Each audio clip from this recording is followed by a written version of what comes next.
Hello everybody. What we're going to be looking at in this quick video is just some of the key points that we need to consider when writing a report for Functional Skills English, both levels 1 and level 2.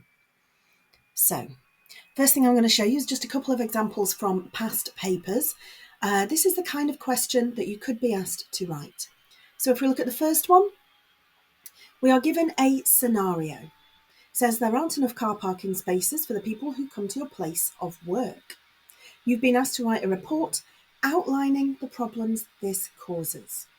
Your report should describe problems caused to staff, visitors and people in the local area, make suggestions about how spaces should be allocated and prioritised. And you can see this is a level 2 question because then we're given that word count of 250 to 350 words. Second example that we have here says our town has been awarded a large sum of money that can be spent either on a new swimming pool or a learning resource centre. You represent the Residents Association and you've been asked to write a report to share with them. So we can see the kinds of examples that we could be asked to write.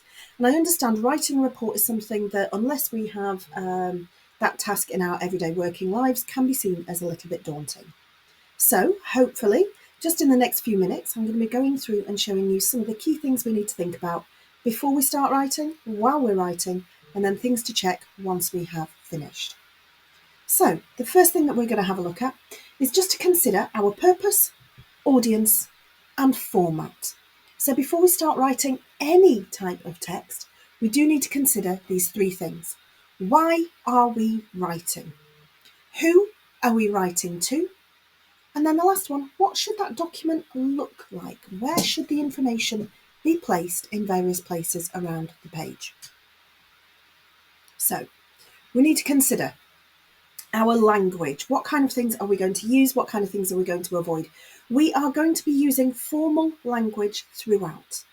I cannot think of any occasions when we would be asked to write a report on an informal, casual, or sort of friendly basis. Most reports are there just to convey information, to show that we've done some form of research, we have collected information, and then we are giving it to, in this case, it could be an employer, a local council, but it's usually somebody or either somebody in a position of authority or in a professional context. As part of that, we need to make sure we're not using any slang terms.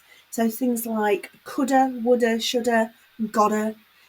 We want to be using full versions of words. And again, no abbreviations. So if you do choose to use shortened versions of words, some of them are appropriate in everyday sort of normal English, but I would try to use the full ways of saying things instead. So say do not rather than don't, could not, will do, things like that, making sure we're using the full versions. That will also, if you struggle on making the word count, it will obviously make it from a one word into a two. We want to avoid things like jargon or technical language. Unless you are being asked to do something that is specifically very technical, avoid that kind of language.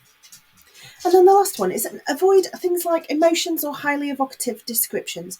You are not writing this for someone to read for pleasure. So we don't need to go into a high amount of any sort of imagery or anything like that. We want to be stating facts, stating information, and then passing it off on the report. So this particular little box, this has been taken directly from the exam board website. So this is from a mark scheme for a report. And you can see these are the things that you need to ensure that you include when writing. So we need to ensure that whatever we write has a clear structure, a beginning, a middle, and an end. And if you've seen the previous videos that talk about structure of text, you will remember that if we have an introduction, that is our beginning. The 3 points in the question that we're asked to talk about, that's our middle. And if we have some form of conclusion at the end, that is our ending. So if you follow that structure, introduction, 3 paragraphs and a conclusion, you will make the marks on structure. As for the format, so this is what a report should look like. The exam board are looking for you to have some form of heading or headline or title. Now, in most cases, A report title can be as simple as a report into, a report looking at, something as simple as that. A subheading is then where we give a little bit further detail before going into the full body of the text. If you have anywhere where you're expected to write a list, maybe of suggestions or problems, do it with bullet points. It draws the reader's eye to those quick little bits of information. You can also use things like indentation, where you're moving from that same sort of left alignment of text and starting it in the middle or a little bit further on. And we can also use things like numbering. These are all things that the exam board want the examiners to look for in your text. Doesn't mean that every single one of them has to be there, but knowing that this is what they're looking for sets you up to succeed. So, without actually sitting here and writing a report in front of you, that's about the most of the information we're going to give on report writing for today. It's just sort of hints and guidance. We need to ensure that we are using formal language. We need to ensure that we are using all of the format or layout features in the list here. We need to make sure that we are structuring it to have a clear beginning, middle and end. And just to reiterate, when it comes to language, tone and level of formality, it wants to be very formal, businesslike, professional, respectful. And if you can keep that in mind, don't have anything emotional or dramatic or highly emotionally evocative or in any imagery or anything like that. The purpose of a report is to give information. So when you're reading it back and checking it, make sure that's the case.